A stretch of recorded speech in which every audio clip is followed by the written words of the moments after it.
Strong Magic, a story from Australia.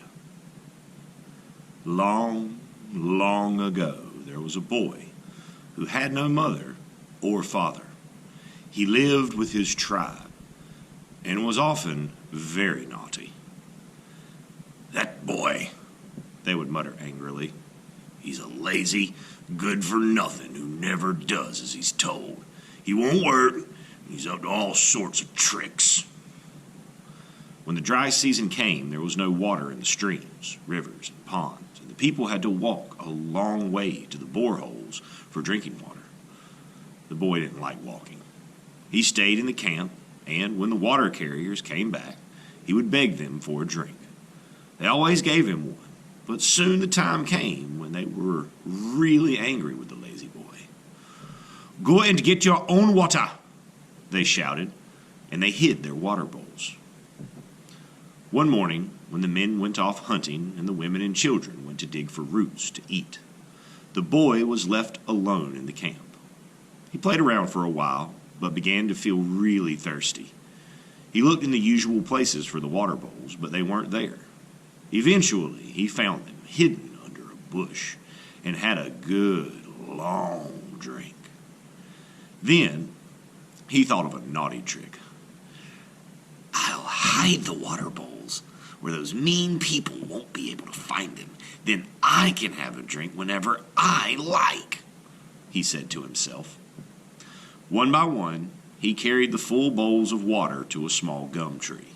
Quickly, he climbed up the tree and hid the bowls among the leaves. When he was just putting the last one on a branch, when by some strong, strange magic, the tree started to grow up and up. The boy clung to a branch as the tree grew taller and taller until it was huge. When it stopped growing, the boy was right at the very top with all of the water bowls.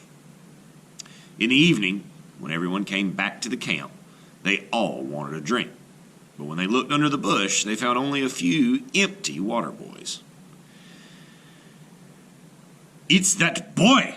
He's been up to his tricks again! Where is he?" they grumbled. They looked around and saw the huge gum tree that only that morning had been a little tree. At the top, they saw the boy with their full water bowls.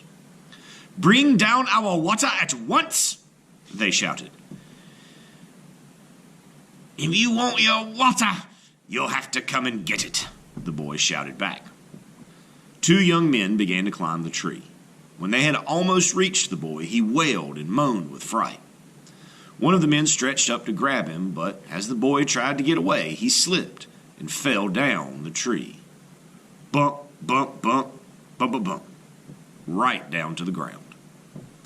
There he lay for a moment, bruised and aching. Then he scrambled up the gum tree again to escape from the angry tribe. Some people began to climb up after him, but by some strong, strange magic, they saw him start to change. Thick fur covered his body. His ears became like black buttons, and his nose black and shiny. He looked just like a bear.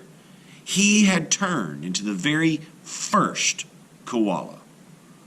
From that time on, all koalas have lived in gum trees. If they are thirsty, they eat a few leaves instead of going down to look for water. And if anyone tries to climb their trees, they moan and wail, just like that naughty boy.